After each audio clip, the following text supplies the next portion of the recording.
Anybody have any questions for these two young specimens? Sandra. My repeat my question from earlier.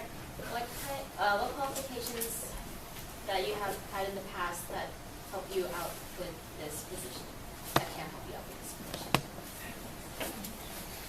Oh, yeah. So basically what past experiences, what roles have I had in the past? Well, I can't say that I've had too much experience within organizations.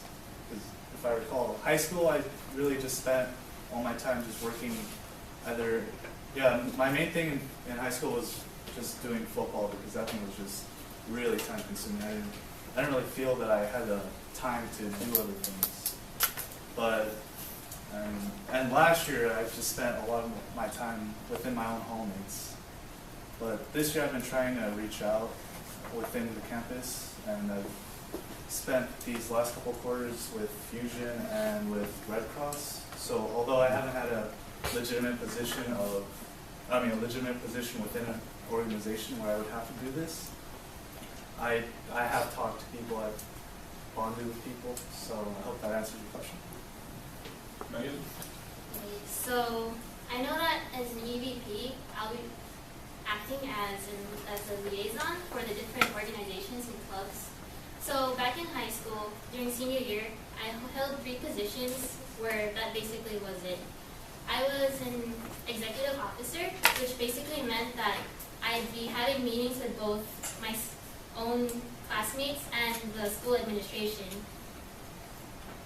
And between that's how we were able to accomplish a lot of things, because the students would have things to complain about, and so would the administration. The second one would have to be, I was also the ASB vice president and yearbook editor, and I had to work with both of them at the same time a lot. So hopefully my experience between those 3 positions would also reflect upon my work as a VP. Never. So as VP, I know you attend not only board meetings, Alliance meetings, but now P Council meetings. If, let's say, you're unable to go to these meetings, how would you go about this?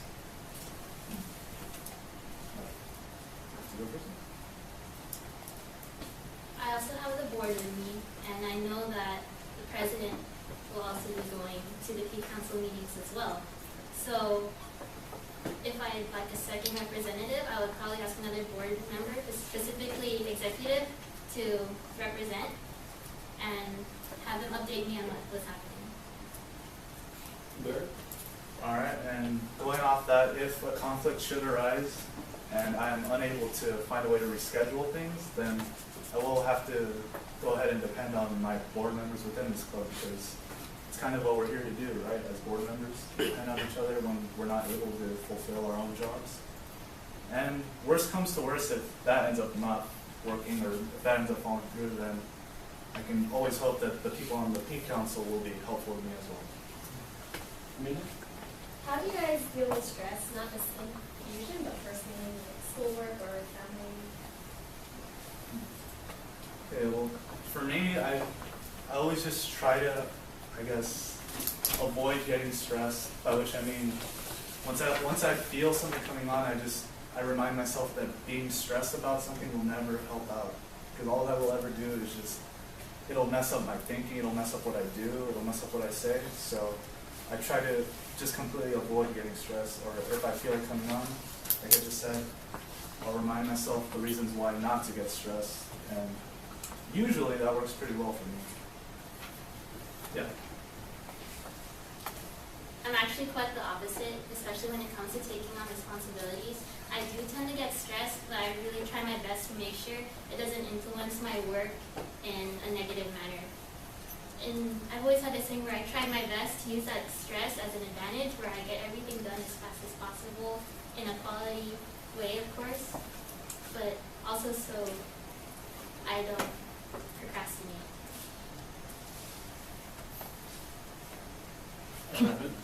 Go.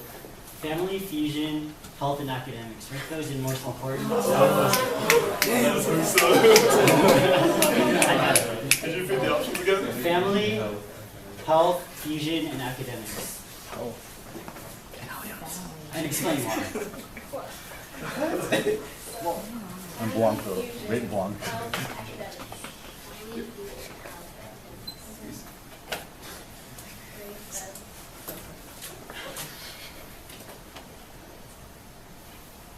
First one would be family, and of course, I don't think I need an explanation for that part.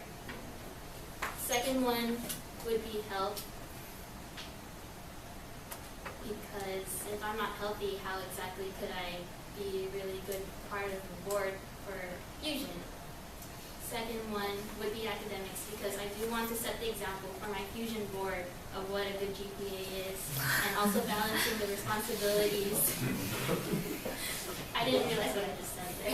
My bad.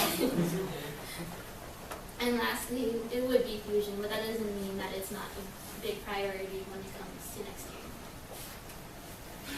year. Derek. All right, much like Megan, I'm family. Family, health, academics, Fusion. Family, because although I care about you guys, I care about them a lot more.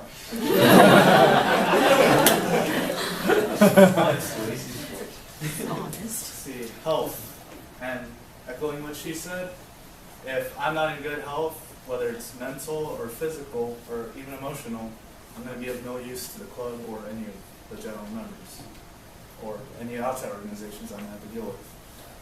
And from there, I said academics, because I kind of need to be able to stay in school to do something. It's my reasoning. And then finally, Fusion. Now, I'm not saying you guys are unimportant to me, but everything else is at least a little more important. But I do care about everyone here and the organization very much. Sorry, I'm going to take a question. I'm going to say what? I'm going to say. Wow! Oh, Daniel, go ahead. Okay, alright. Okay, sorry about that. An organization on campus has just run an ethnically insensitive event, and Alianza ng Mga Kababayan, if not the entire cross-cultural center, is demanding action. What's the first thing you do upon hearing the news? So, first thing I would do is look into it and make sure that this news, this event, actually took place and isn't just a rumor that's being spread around by a person or a group. And then once I can assure that this, whatever it is, occurred, well then I would take the initiative and try to meet with the rest of the organizations that would be affected by this or feel that they are affected by this. And then from there, depending on what we decide as a group to do, either take it with the dean or maybe promote a public awareness campaign or whatever we feel is the appropriate response to this. Well, first, I would want to make sure that I'm not ignorant in the actual topic itself, because I would hate to go to my board and tell them something while they're asking the questions and I won't be able to answer them. But of course, right after, I will discuss it with my board, and I'd like to also know what they think we should do about it, which will go talk to the other organizations as well. Francis?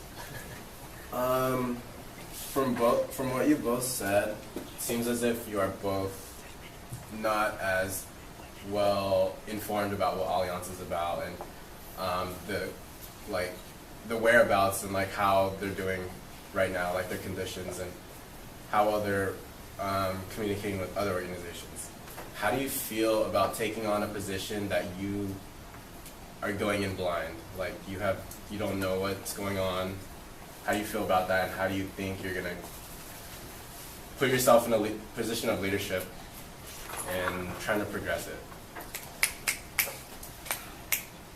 If I am given the chance to be EVP, I really hope that in this transition, I will be able to learn much more about it as well, because maybe it is also an advantage that I'm coming in blind, because I won't know of the biases and judgments of Alianza, because going in as a clean slate, I'm really looking forward to working with Alianza.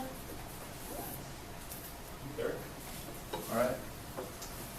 Well, as someone who's not very versed, I can definitely say that it would be very much more helpful for me to be versed in it. So if it turns out that I am elected, I will of course, take whatever time I feel is necessary to research it. Of course, start going out there and trying to actually attend whatever meetings I must, and of course talk to past EVPs, past board members, just past members in general, and try to get feedback from them to see if they have any idea what's going on, if they can provide me any information that would be helpful, and then from there, just try to, at this point I've already learned what I can, and then just try to be more involved within the organizations. And like Megan said, although we're blank slates at the moment, we're not clouded by any judgments or any prejudices within the organizations, whether it's bias towards the organization itself or towards other organizations. So I feel that gives us the advantage of really being able to come in as I guess, kind of as a third party, but once we get into it, we'll be able to make a much better informed judgment. One more question, sorry, Brandon. I think one of the biggest problems with our relationship with the Cross and just the general ethnic community here on campus is having an inherent passion for the things that other groups seem to care about. I'm sure you guys have noticed, I'm sure all of you have noticed, like some groups at Relay for Life don't really seem to be out there trying to raise money. And Fusion's guilty of this too. They don't really have a genuine passion, like say, Luana or something like that. And I guess so my question is, like, do you think that's something you guys can learn? Is that inherent passion for, gender equality or, just underrepresentation of the workers on campus? Because that's going to be a major investment on your part to even start looking into that. And how do you guys want to approach that going into the position next year, not having a genuine passion for an interesting topic on campus? Well, to be honest, if it's a passion, then if after talking with the people and trying to learn as much as we can about it, if we're still not passionate, then obviously we're not going to come in with the same emotion that the people who are truly passionate about it or will have. Yeah. And I guess all that we can really do is try to lend as much support as we can to the cause, if that's what we as a club decide that we want to support. Because although we may not necessarily end up being as passionate as the clubs that are fully supporting it, we can do our best to help them out. Because that's honestly all that we'd be able to do if that were the circumstance. So, what was the question again? I'm sorry. So, let's say you're presented with an issue that you don't have an inherent passion for. How do you go, and it's your obligation through the Cross to take care of that issue for your organization. How do you approach it? Well, as an engineering club, our community really is towards a passion for engineering. So in a way, I understand why we tend to be unenthusiastic about the other concerns. But I really, since I do want our club to expand more, especially the relationships with the other clubs, I always want them to be there for support at least, and of course help our fellow anteaters and all of that good stuff. Did I answer it? Yeah, so plenty. Do you have any other questions? Oh, no, we're about out of time right now. So. Thank you, you guys. Thank you.